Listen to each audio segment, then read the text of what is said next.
Karrion Kross. I watched the documentary today. The new one. I didn't watch the first part that came out several months ago. So Karrion Kross officially, his contract was up last week. I think it was late last week, which is wild considering he was on SummerSlam and getting the reaction he was. And, you know, you watch this thing and he's kind of documenting it. He's doing all the fan greetings and everything and talking about how it's kind of killing him because, you know, the fans don't know he's not going to be around in a week, right? That there's basically been a conversation and they weren't renewing it, but they gave him a match at SummerSlam, which was his first singles match at a big show like that, right? For as long as he's been there. And he talked about his frustrations and everything that goes along with it. So it was really fascinating to look at that. He's on Pro Wrestling Tees. He is Killer Kross again. His book just came out. I just picked it up it just dropped on Audible this week as well. So if you do the Audible thing, I think it's exclusively. Oh, it's on Audible? Yeah, it's exclusively on Audible for the audiobook. So if you got the credits or whatever, it's like, you know, $10-15, something like that too. Is he reading it? You're ordering it right now. I was going to say Mike's ordering it right Mike now. is literally ordering it right now. I'm looking at it. All right. He's either ordering it or trying to listening. prove you wrong. Literally the first thing that came up when I opened my order. Oh yeah, the same ones were me. Yeah. I actually I'm halfway through, I think, the Page book, the Soraya book. So and as soon as I'm finished with that, I'm going to hop into the Kross book. So yeah, I grabbed like every wrestling book on here recently. It is well, it's got his real name. Is it read by the author? It's $21 if you're not signed up for Audible. Oh, okay. Oh no, I actually. That's not too bad. If you don't want a monthly subscription, the book's going to be like $20 too. So yeah, but with the monthly subscription, though, you get the free token. Yeah, you get that free token. And you get a bunch of other stuff. Yeah, sometimes it doesn't always work out like in your favor. So read by, and he does narrate it. So and it's under his real name, Kevin Robert Kesser.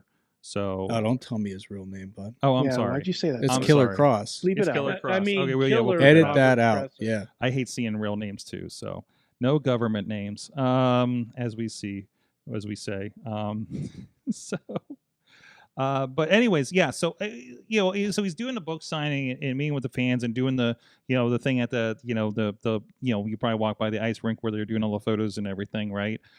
So like it was really good, and he's really, I don't want to say well spoken is the word, but like it is, dude. Every time he does an interview, I gotta listen.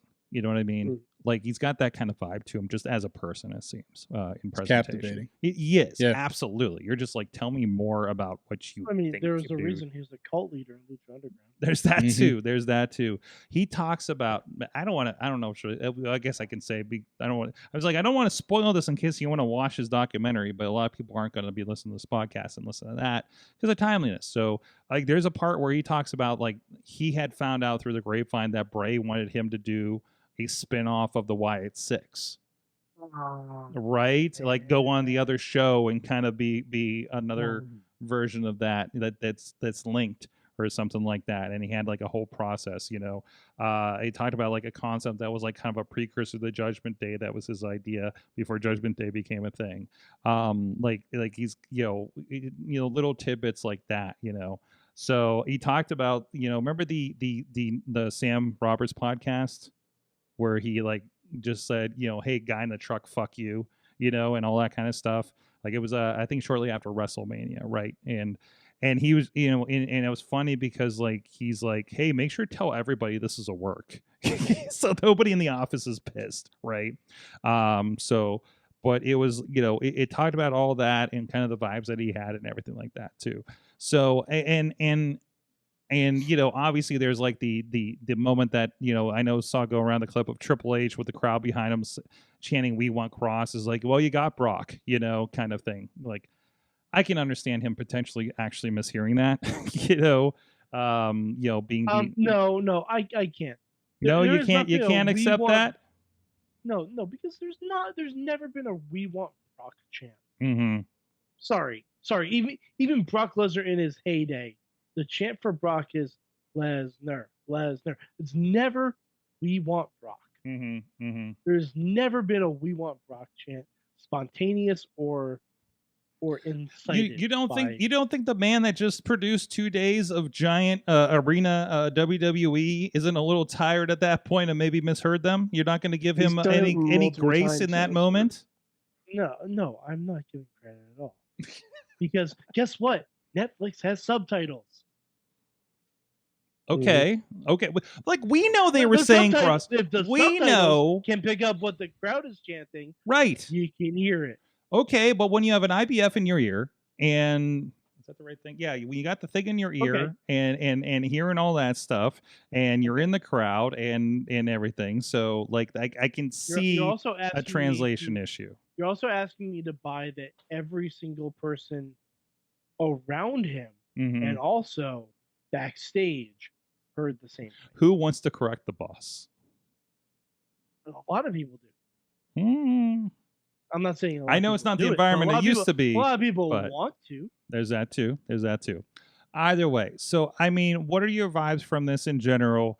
You know, I think Also, the thought that it could be a work like yard. Yeah. oh like, yeah, there's that there are too. things There's also that- that out there, like maybe they're doing this to Goose's book sales, Mm-hmm. you know, Mhm. and then he The- gets brought back. Well, it's and he the turns it's the Sami our Zayn truth heel, gimmick. you know.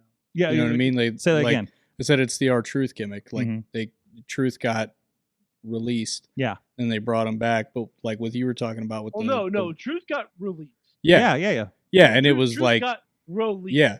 Like, But what I'm saying is like the truth thing was organic. You know what I Mhm. mean? Like there was such this like massive online presence of, oh no, we want our truth, Mhm. that I'm wondering if like, hey, we're going to let your contract go so that, you know, social media and everything thinks, hey, he's gone. Mhm. You know what I mean? Like this is 100%. You have Karrion Kross do the book.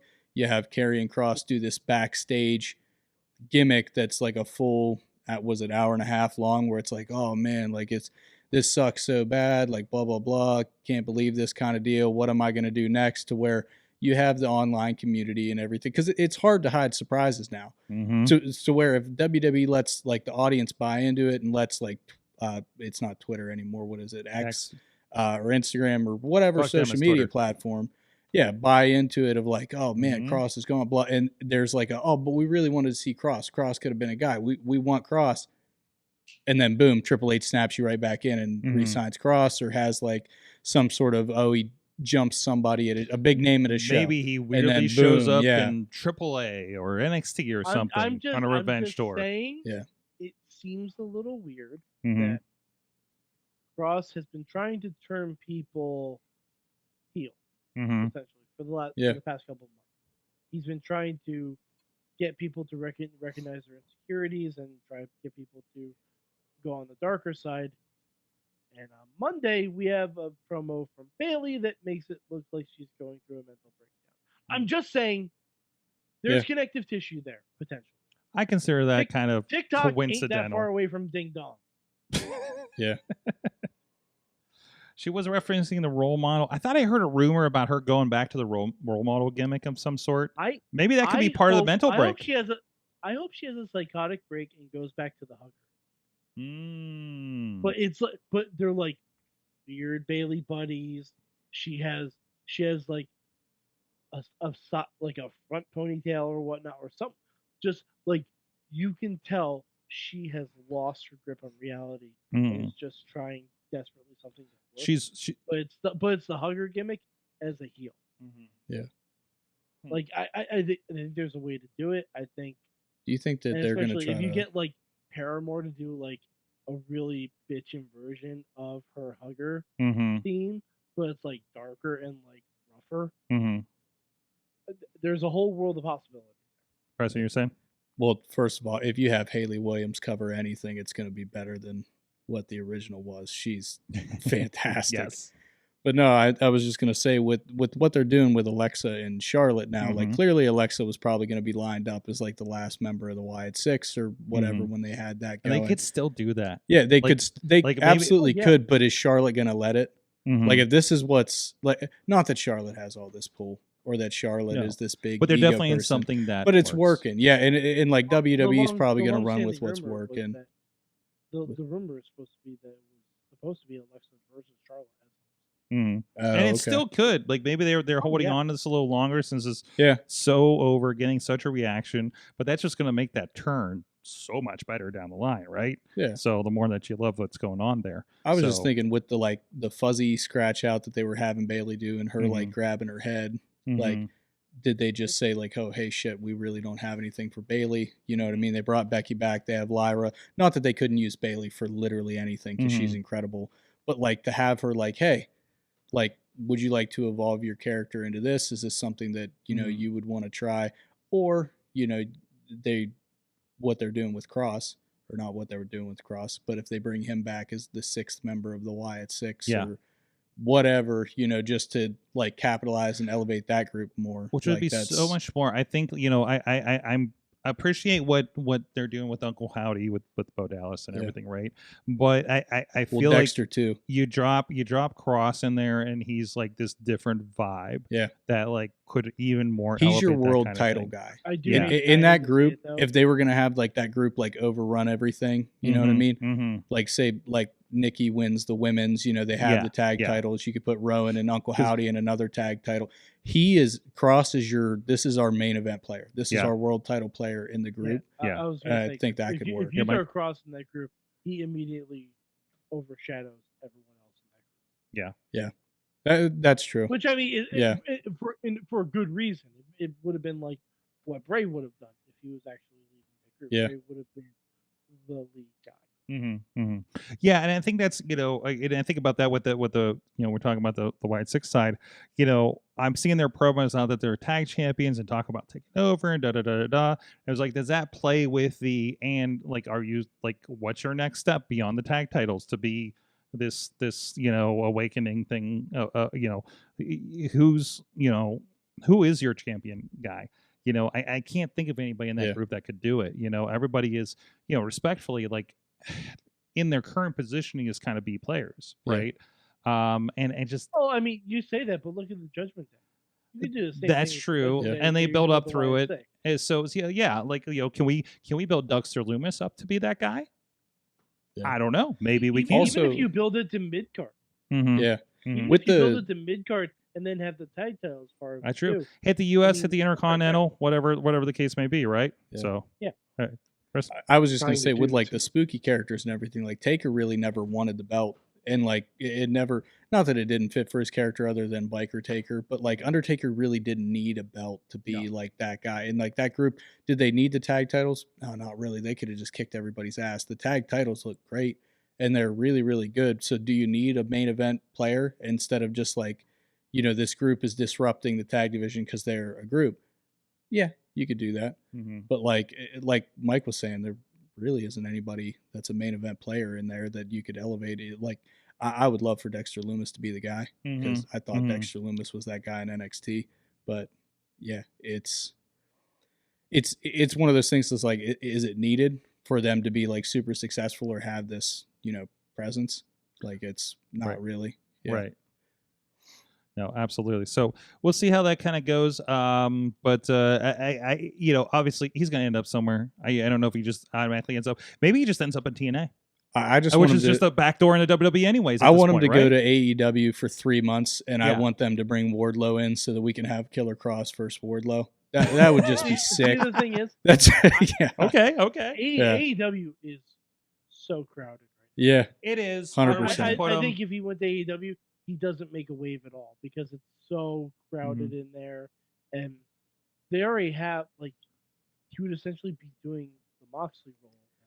Yeah, they would just have him face Hangman or something, and it would just be like, all right, like, it's like I want him to face another killer, even though that would have been an amazing match. Tina in the chat is saying that maybe Kross could tap into the White Rabbit stuff that he's doing in Lucha Underground, and if they were going to have him come back with the Wyatts, maybe they do it a little bit closer to promote the Halloween Horror Night. Yeah, and let's acknowledge this could all be a play. Yeah, this could all be. Yeah, they could bring him back as the White Rabbit instead of Karrion Kross, Killer Kross, or whatever, and he just under the rabbit gimmick for He does a comeback, like does like the also, you know, MJF Devil kind of gimmick or something coming back. You know, gets a repackage. Rabbit in the Wyatt Six. There is a rabbit. Yes. Yeah. I mean, it's right there. Mhm, Yeah. mhm. It's literally there for the take. Listen, they could do it very, very easily. Karrion's one of the Kross is one of the smartest guys in the room in this stuff, right? He's got ideas for days. It's just whether it's, I think he runs into that problem Bray Wyatt had. I think Bray Wyatt had stuff that would have been amazing if let go, but was too high level to present to the bookers. Well, You also know, the booker at the you need time was actual also writing. very old school Mhm. too. So it was like you'd listen to it where it was like I think I don't remember what it was, the Hardy match, Mhm. the Hardy compound match. Vince was like, "Oh, if this works, then I'm out of touch," because he didn't have any faith in Yeah, that match. yeah. And then the Hardy compound was huge. Yeah. Like it was fantastic. Yeah. Like and Even though the announcers tried to shit on it. yeah, Yeah. but it's Which so funny. was, Like which it was Vince's voice, right? So Oh, Yeah. 100% in the earpiece is like, you better fucking tear this match down. These fucking guys. This is, yeah. Like all of that What was the hell is a 100%. lake of reincarnation? What the fuck are we doing in a lake? Like, I don't know. That's but yeah, it could be that. And Triple H was obviously like Triple H was a big Bray Wyatt guy. mm-hmm. So I'm sure that he would have listened. And if there's guys that have ideas very similar to what Bray was thinking, I'm sure he's fucking listening, or at least that team that they show on that, what is it called? Unreal? Mm-hmm. Or that team is probably paying attention, looking at it and bouncing it around. I mean, it's definitely, and you never know what happens. There's a lot of moving parts as, doing indie shows and stuff, and they're doing week to week. That's even harder, right? So there's a little bit of grace of that. Where it's like, hey, this is fucking hard. It's kind of hard to keep those threads all up in the air. You know what I mean? And I think you'll lose a thread like that, especially if it's not we got to make room for John Cena and The Rock's coming back, so we're cutting 3 segments. Well, you always got to make room for John Cena, brother. Exactly. That's exactly right. Because I mean, they're and hey, Jelly Roll's coming in, so there goes another segment for somebody else. Like shit happens, when it comes to that booking. Mm-hmm. And yet you say that, and Kross still got on SummerSlam. Absolutely, he did. Absolutely, it's a 2-night SummerSlam, so there's a little more room for it, which is good because you did get a lot of opportunities for stuff. Between that TLC match wouldn't have happened. You know what I mean? Like I think it would have, because it was the anniversary of the That's true. But or whether they left it off because of it was because they're really dedicated to these like 6-7 match cards. So that doesn't we're not throwing everybody on the card like we used to. That's what SmackDown's for. Hey, you were here this weekend. Yeah. So it's just like Kross and Aleister Black could have been on SummerSlam, right? But they were just kind of pushing that forward. So what's good. They'll have a crazy show in Paris, crazy match in Paris, perhaps. So with yeah, I tell you how much the Picasso painting graphics are pissing off some of my friends. It's not Picasso, sword. What's that? Who is it? Van Gogh. Yes, Van Gogh. I should know. I went to the Van Gogh thing here. Doctor Who didn't save him or something. I saw a tweet that said if the doctor brought Vincent Van Gogh to 2025 to show him the shitty Starry Night graphics to promote a Logan Paul match, he would have cut off his other ear.